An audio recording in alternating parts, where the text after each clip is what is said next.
everyone, this is Anjali, your business today subject teacher. So today we are going to start a very interesting chapter, that is principles of management.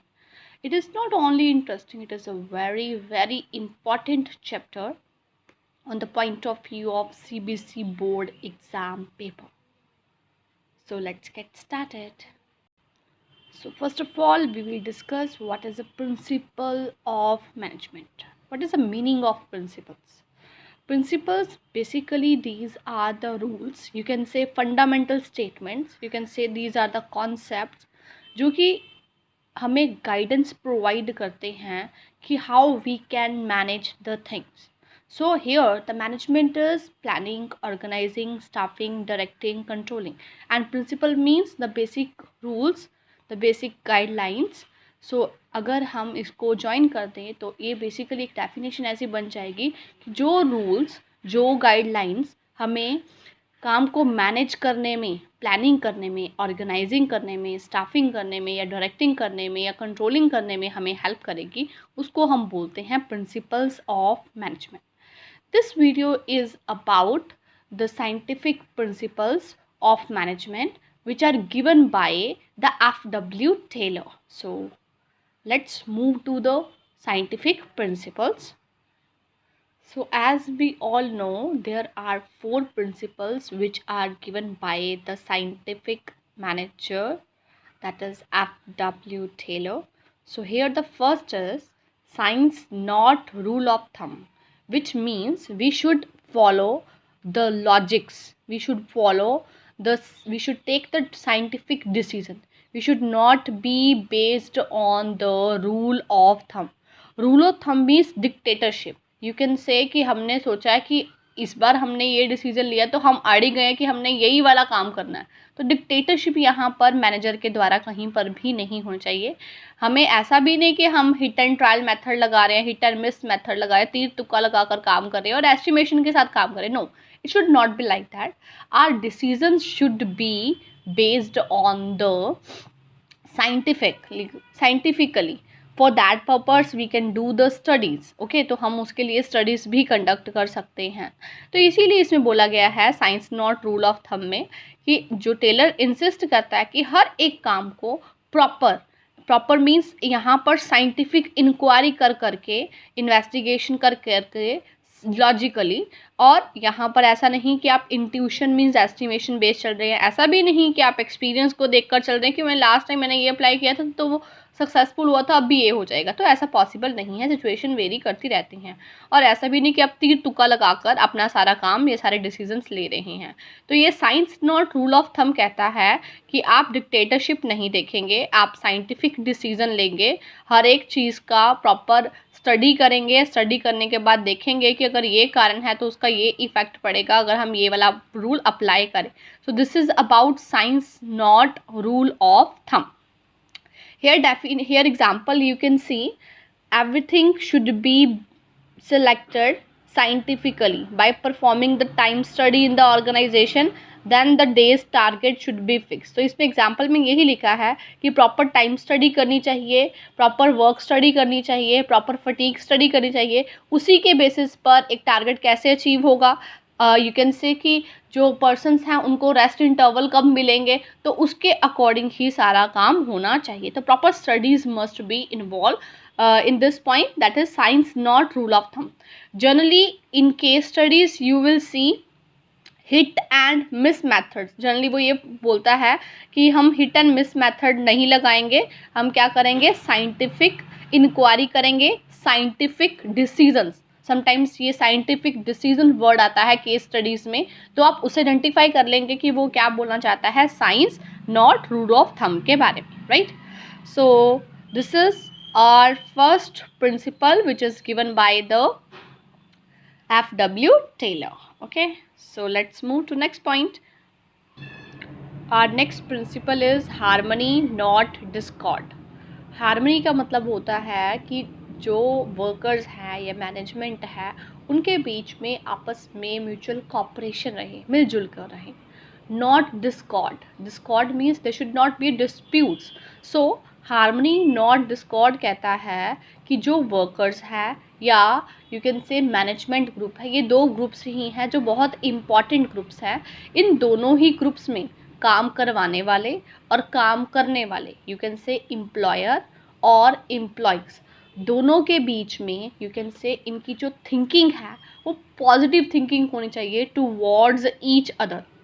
ये दोनों ऐसे ना समझें, manager को ये ना लगे कि जो वर्कर्स है वो केयरलेस है, और जो वर्कर्स हैं उनको ये नहीं लगना चाहिए कि जो भी वो काम कर रहे हैं, जो भी उनसे काम करवाया जा रहा है, वो हमेशा एक्सप्लॉइट करने के बारे में ही जो मैनेजमेंट है वो सोचती है।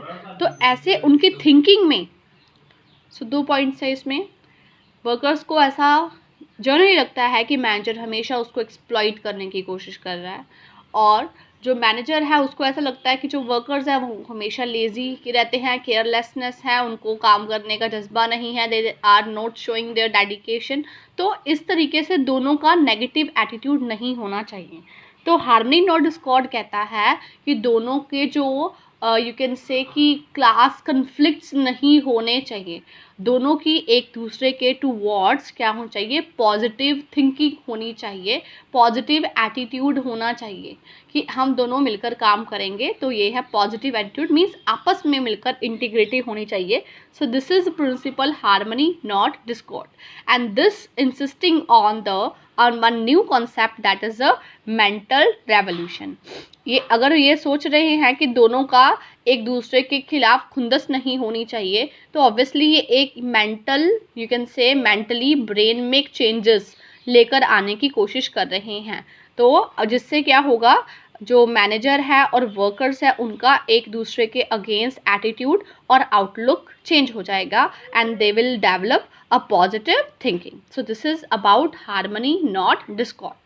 One more point that you will see in your case studies, one word always given, that is a class conflict. Okay, जब भी class conflict का point आ जाता है कि उन दोनों की classes में, चाहे वो manager है, you can say कि वो middle class को belong करता है, middle level को belong करता है, और जो हम बात करें workers की, he belongs to lower class. So in this अगर क्लास कन्फ्लिक्ट की बात आती है तो वहाँ पर कौन सा जो प्रिंसिपल है जो फॉलो नहीं किया जा रहा, वो है harmony not Discord. Okay, next point जो कि आपको बार बार देखने को मिलेगा हार्मनी नॉट डिस्कॉर्ड में, वो हम एग्जाम्पल में से वो पॉइंट आइडेंटिफाई करते हैं और फिर मैं आपको बताती हूँ कि कौन सा पॉइंट आता है. Okay, in a Japanese company the principle is, you can say, applying, they are using a one unique style, that is the paternalistic style of management.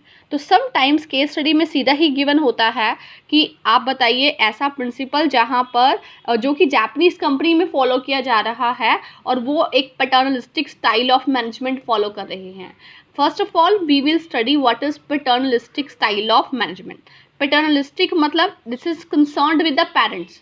वहाँ पर जापानीज़ कंपनी में जितने भी एम्प्लॉयज़ होते हैं उनको फैमिली मेम्बर्स ट्रीट किया जाता है, उनके साथ एज अ फैमिली मेम्बर्स ही प्रॉपर ट्रीटमेंट मिलती है. मींस उनको ऐसा नहीं कि एक्सप्लॉइट करने की कोशिश की जाए. तो जैसे कि बॉस है वो एज अ फादर और जो एम्प्लॉयज़ हैं उनके बच्चों की तरह या फैमिली मेम्बर्स की तरह काम करते हैं. तो इसी को हम बोलते हैं paternalistic style of management. Okay, one more thing जो कि आपको देखने के लिए मिलेगी केस स्टडीज़ में, here you can see it is practiced here, the manager treat the workers at their family, and the workers also do not show their agitation by going on strike, rather than they tie a black ribbon to show their dissatisfaction and gain sympathy for the manager.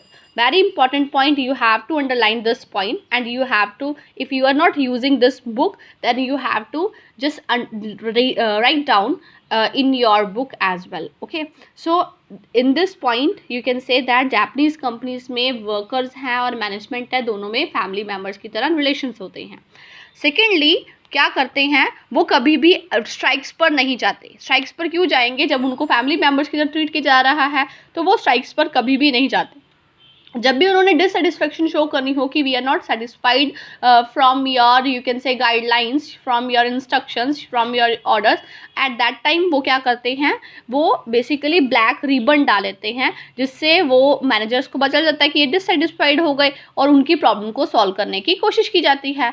तो ये भी एक best way है। तो ये कौन सा principle follow किया जा रहा है, harmony not Discord, which means manager group and workers groups, there is a harmony between both these groups. Okay, next देखिए, here you can see one more point जो कि important है, you can see in keyword, that is the prosperity for employer. Prosperity for employer cannot exist for the long time unless it is accompanied by the prosperity for the employees. कहते हैं employer की कभी भी, अगर हम बात करें employer की, एम्प्लॉयर कभी भी ग्रो नहीं कर सकता लॉन्ग टाइम के लिए जब तक उसके जो एम्प्लॉयज़ हैं वो ग्रो कर नहीं पा रहे। तो बेसिकली ये दोनों के लिए कंसर्न्ड है कि यहाँ पर दोनों का ही ग्रोथ होना चाहिए। ओके, तो जब भी आ जाए कि दोनों का ग्रोथ होना चाहिए, यू कैन से कि एम्प्लॉयर तब तक ग्रो नहीं कर सकता जब तक उसके चेले चपाटों की ग्रोथ नहीं होती, जब तक उसके जो वर्कर्स की जो ग्रोथ नहीं होती, तब तक एक एम्प्लॉयर या एक बॉस ग्रो नहीं कर सकता। This is also a very important point you must remember for your case studies. Okay, next point that I am going to discuss, that is cooperation not individualism. Here you can see, so cooperation not individualism name से ही clear है, ये basically extension है harmony not discord की। ये कहता है कि एक दूसरे के साथ मिलकर रहो, इंडिविजुअल मत रहो। ओके, सो बेसिकली यहाँ पर क्या पॉइंट, जर्नली जो पॉइंट आता है हम उसके बारे में बात करेंगे। इसमें बोला गया है, इसके एग्जाम्पल में आप देख सकते हैं, एग्जाम्पल में बोला गया है कि जब भी मैनेजर ने वर्क असाइन करने हैं तो वो वर्कर से पूछे, वर्कर से सजेशन ले, उनका वर्कर्स खुद बताएं कि हमारा इसमें इंटरेस्ट है, आप हमें ये वाला काम दो। बिकॉज अगर हम सजेशंस लेंगे, मोर ओवर उनको इंसेंटिव भी प्रोवाइड करेंगे कि उनकी गुड सजेशंस हैं तो उनको हम इंसेंटिव या रिवॉर्ड्स भी दे रहे हैं, तो उससे जो वर्कर्स हैं वो और भी क्या हो जाएंगे, मोटिवेट हो जाएंगे और भी अच्छे से काम करेंगे। तो ये जो कॉपरेशन नॉट इंडिविजुअलिज्म है, इसमें यही बोला गया है कि जो मैनेजर्स हैं वो ये नहीं करेंगे कि अपनी मनमानी करें। No, it's not like that. ये हार्मनी नॉट डिस्कॉर्ड की ही एक्सटेंशन है। इसमें एक ही पॉइंट आता है, इंपॉर्टेंट पॉइंट, वो है which is concerned with the suggestions. जब भी सजेशन का पॉइंट आया और वहाँ पर बोला गया कि आपको क्या करना है, साइंटिफिक प्रिंसिपल बताना है और उसके लिए रिवॉर्ड्स भी दिए जा रहे हैं, तो वो किसका पार्ट है, कॉपरेशन नॉट इंडिविजुअलिज्म का। One more point which is also important, जो मैं आपको बता रही हूँ, रिवॉर्ड वाली लाइन, वो आप यहाँ पर देख सकते हैं। सेकेंडली एक और इम्पॉर्टेंट पॉइंट है, there should be open communication system. तो जहाँ पर भी बोला जाता है कि यहाँ पर एक ओपन कम्युनिकेशन सिस्टम फॉलो किया गया है। कम्युनिकेशन सिस्टम मीन्स वर्कर अपनी बात रख सकता है और जो मैनेजर है वो अपनी बात वर्कर्स के आगे रख सकता है। तो जहाँ पर भी प्रॉपर ओपन कम्युनिकेशन की सजेशन के बदले में इंसेंटिव्स की बात करते हैं, वहाँ पर आता है cooperation not individualism. Okay, now our last principle, that is development of workers to their greatest efficiency and prosperity। तो ये प्रिंसिपल कहता है, इसमें एफडब्ल्यू टेलर ने बोला है कि वर्कर्स को अगर ट्रेनिंग की ज़रूरत है, वर्कर्स का जो भी हिडन टैलेंट है, यू कैन से कि उसकी जो इनर कैपेसिटी है, हमने उसको प्रॉपर ग्रो करना है। ग्रो करने के लिए हम उसको ट्रेनिंग देंगे और हर एक पर्सन साइंटिफिकली ही सिलेक्ट किया जाएगा और वर्क जो उसको असाइन किया जाएगा वो उसकी कैपेबिलिटीज़ के बेस पर ही होना चाहिए। इसके लिए जो मेन इम्पॉर्टेंट पॉइंट है, जो कि आपको केस स्टडीज़ में बार बार देखने के लिए मिलती है, that point is about the training. जब भी किसी केस स्टडी में आ गया कि वर्कर्स को के पास लिमिटेड कैपेसिटी है, लिमिटेड स्किल है, in order to improve the technical skill we have to provide the training. So जब भी ट्रेनिंग का पॉइंट आ गया, तब आप कौन सा कंसीडर करेंगे, डेवलपमेंट ऑफ द वर्कर्स। तो वर्कर्स को वहाँ पर डेवलप किया जा रहा है, वो स्किल उसको नहीं आता, बट ये नहीं कि वो नहीं कर सकता, तो उस स्किल को एनहांस करने के लिए, इम्प्रूव करने के लिए, उसको पॉलिश करने के लिए, उसको डेवलप करने के लिए क्या किया जा रहा है, उसको ट्रेनिंग दी जा रही है। This is all about development of workers to their greatest efficiency. Here you can see a one case study which is about the initiative and cooperation, not individualism.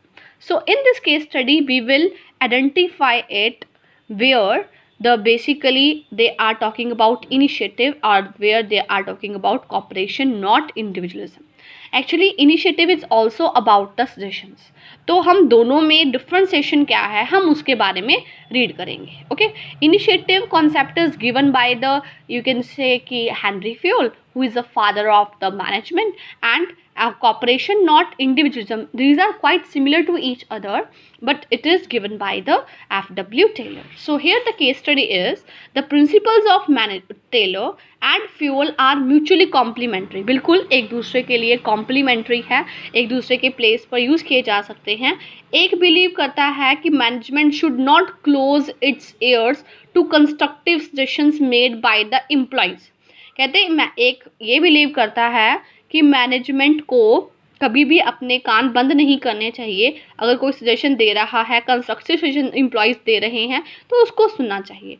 while the others suggested that a good company should have the employee suggestion system where the suggestions will result in the substantial time or cost reduction should be rewarded. So as you can see that this first line is concerned with the initiative and second belief जिसमें बोला गया है कि एक proper system follow करिए.